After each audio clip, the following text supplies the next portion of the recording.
An open mind seeks to understand. A closed mind judges things based upon not having seen it yet, not having comprehended it yet, but judging it from a place where it has no knowledge or authority or qualification to judge it. A knee-jerk reaction or even a fear reaction. Just want to throw in having ears to hear and eyes to see. It's a mind thing, and most people don't realise that they're using their mind against themselves. And the reason is the mind works on a goal. What you seek, you will find. Now, if you are seeking understanding, you will start to look deeper and start to build a working model of how it works in your mind, and eventually you put more pieces together and you build this accumulative lot of information that works together with understanding, a system as it were. But if you're just looking for flaws and faults and thinking what you have is already true and you've got the truth and you're just attacking everything, you're not actually building any understanding. All you're looking for is flaws and faults. But if you actually do build the understanding, the flaws and faults will stand out as the inconsistencies that hinder it from working. And this is like having a computer program with viruses or other programs that hinder the main program. And beliefs are programs for the mind, and doubts are also beliefs. And this is where we have this programming where what we believe without any doubts becomes our perception of reality.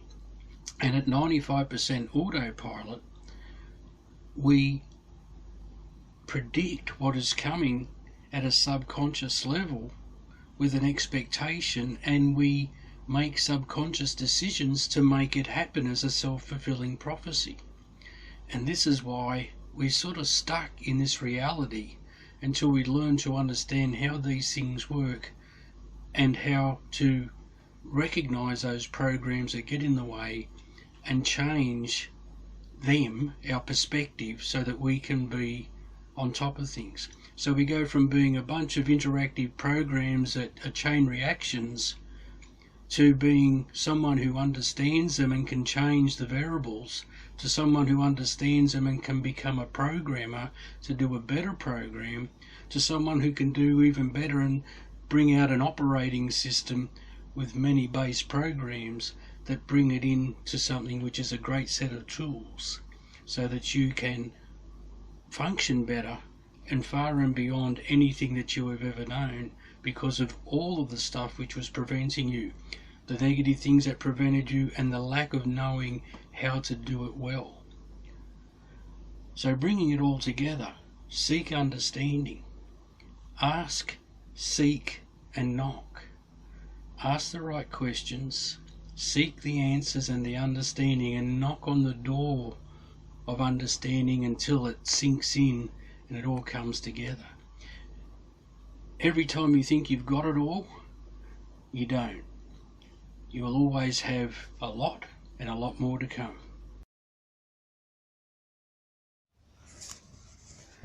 When you finally wake up and you come to terms with the fact that everything that has been told to you, or a lot of what has been told you, is not true and is a lie, you have to ask yourself, what is true? How can I find the truth?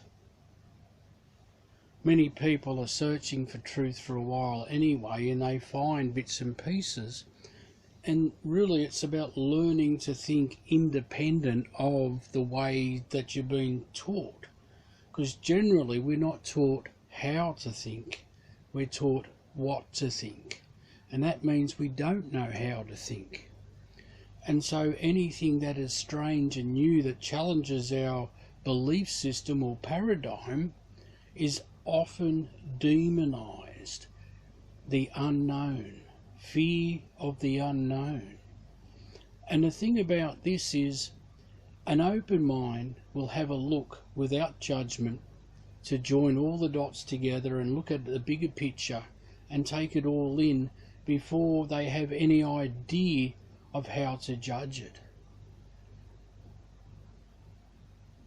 Whereas a closed mind will judge something based upon not knowing anything about it. It's actually beyond their comprehension. They have no idea of understanding it. Their perception of it is one of fear, and they demonize it. And they tell everybody else to stay away from it. And this is the problem that we're having in trying to wake up and get the world to wake up.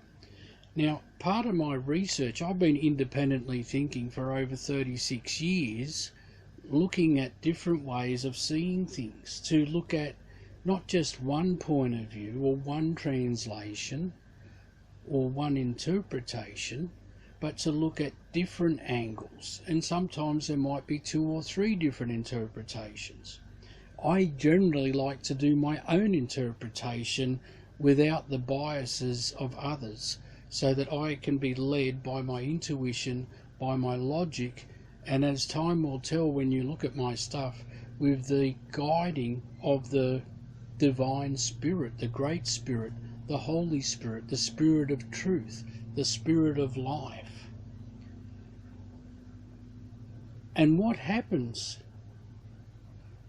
is we need to have an open mind to overcome mind control. The most simplest mind control is to tell you something which is a lie, which will then make you think that you have the truth and that anything else is trying to take that truth away from you. Now, I like Jesus a lot. Honestly, I have learnt so much from the words of Jesus, but not from religion.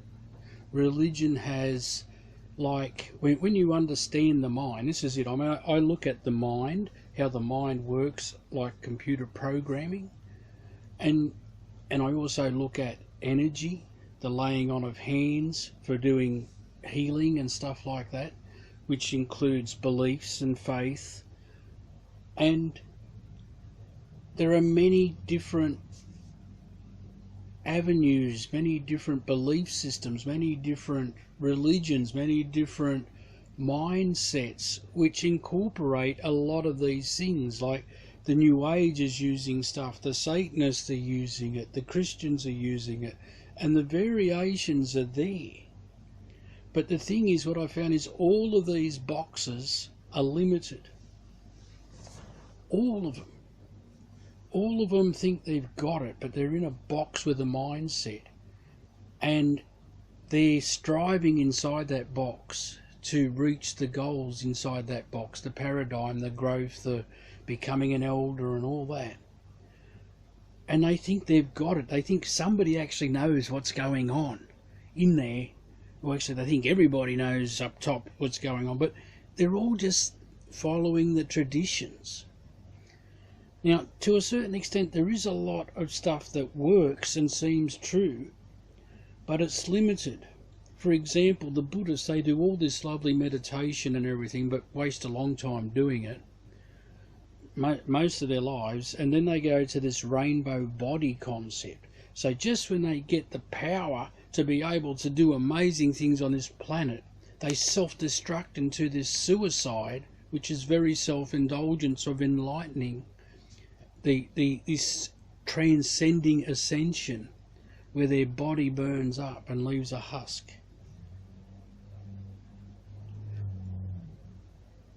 The point being is, you've got to look at the overview here. We're looking at an alien intelligence which has enslaved all of humanity into all of these different boxes of mindsets. And all of them have truths in them. And you have to look in several of them before you start to see the common factors, and you realise it's like looking at different computer programs within one computer. And as you zoom out, you start to see, well, this pattern repeats. This is what keeps going around and around, and it has variables and it has constants, just like a computer program. Now, for all of us who have computers, we don't get everything from one program. We use different programs for different things. And some things do things better than others. And some things do things that others don't do at all.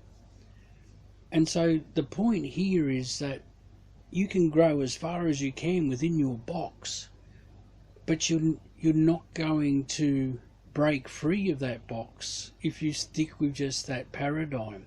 You need to understand things in a way where you can take information from other boxes. For example, the meditations that the Buddhists do are great for training the mind. They're training mind programs which you can then call up at will, like within seconds. And a lot of the others don't have any of that. But are they believing on laying on of hands for healing? Actually, I'm not sure if they do, the Buddhists. But the point being is that there is many things that are there together, and we're all linking back to the same source energy within all things. And those who are very fearful demonize everything else. Now, the fact is, programs work in certain ways. They have certain program commands and functions. And so all the programs have them, whether they're good, evil, or somewhere in between. All of them have these things. It's like the knife can be used for eating your food, or it can be used for harming someone. So one needs to have an open mind to take in all of the information, and because it's new information, you're not going to be familiar with it. It's going to trigger off things that challenge your beliefs. You're going to feel uncomfortable. You're going to say, oh, and I get this a lot myself, and I sort of force myself to stay with someone because I start judging them, and we need to stop judging. We need to sit with an open mind to perceive things and take in the information, get the whole lot before we do any judgment. And that's what it says. A wise person looks at all of the information before they pass judgment. And that there is wisdom in many counselors. That is, that there is wisdom in many different points of view. Because with the many different points of view, you'll get a larger, bigger picture idea of what's going on. And you will hear and see things from others that you wouldn't come up with on your own. And especially with someone like me who's got Asperger's and gets into these quests which become obsessive compulsive at times, I'm digging in deep to see things that you could not see on your own. And in a way, I am a prophet of this age, different to the prophets that predict things. I'm actually one who has understanding, and that's a prophecy all about the one to calculate the number of the beast, or there's many who do it. It says, let him with understanding. Here is wisdom. Calculate the number of the beast. Well, that understanding applies to more than that. It applies to several things. And so what we're looking at is considering many different things and how they fit together to make a working model.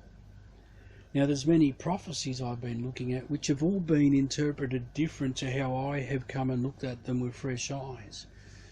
When I first started doing this, I had the biases of the indoctrination, and I had my own research, but then I would get off track with the biases, so I had to look at things anew. So having an open mind, realizing that there will be lots of triggers, and that the mind control is actually full of triggers which will provoke fear and stop you from breaking free. You need to understand that so you don't react to it. You need to stick with it till you get through it, and you can see then the bigger picture. I try not to leave you hanging. I try to finish off something. The thing is, this is so diabolical and complicated and interwoven. We're talking about alien intelligence far superior than ours, who have been manipulating people for thousands of years, and they're really good at doing that.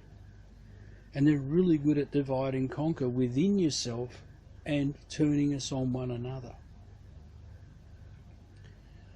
So the evidence here, and this is the thing, if you doubt something in your beliefs, you don't know how to test it. And you can say, oh, it's all rubbish. Well, that's wrong too, because there's truths in everything. And the idea is to build a foundation of the things that you've proven true.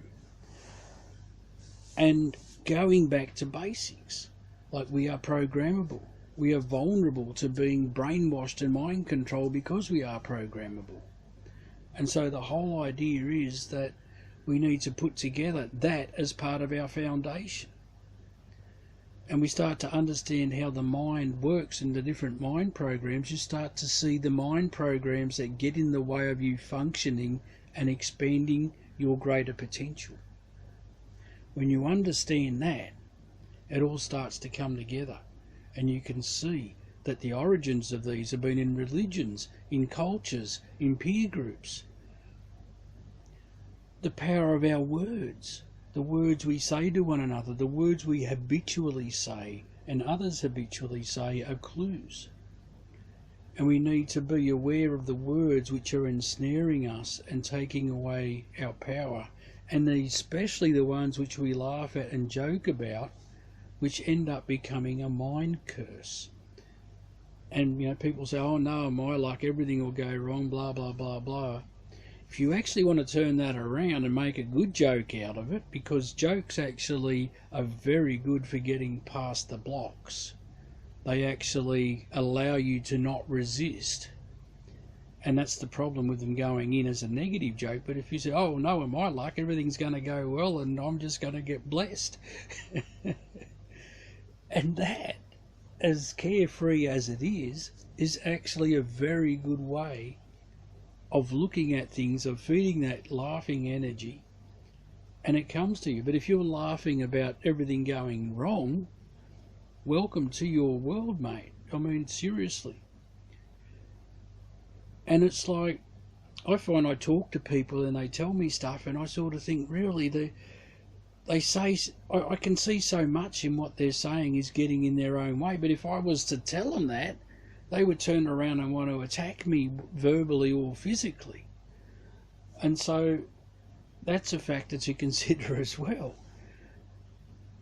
I mean, I've seen parents tell their children stuff and I thought, my goodness, that's just total horrible stuff that they've said to their children. Telling them that they're no good, they're lazy, and they always do this and they'll never do that. There's two key words to stand out in your hearing. The word never and always, because they're extreme exaggerations. Most things are never, never, and never always. And if you're saying always, you're going to cause an argument if you're saying it about someone else. You always do this and you never do that. They will stand up and they will say, well, that's not true, I did blah, blah, blah, blah. And so this overgeneralization of not actually dealing with things, bundling it all together and saying, puh, that's what it is not going to work. You have to deal with them and unravel them. The same with this blanket forgiveness that Christianity has. People don't actually repent. They're not actually feeling any remorse properly, because they just package deal, bang, bang, bang, please forgive me. But you've just destroyed this guy's life by ruining the start of his marriage with baggage which hindered them and they could never get past it. Things like that. We need to be realising, Jesus said, you will be held accountable for every idle word, and that's it. We're all programmed. Everything we do is programmed into us. We run at 95% subconscious autopilot, meaning we're programmed to be as we are and we keep doing it. And we don't even know that we're doing it. And one of the biggest things I found was, with religious people especially, they're judging everything and they don't even know they're judging everything. You've got to live and let live and be kind. And if someone's doing something different to what you've ever seen, hey, watch and you might learn something. Thanks for listening.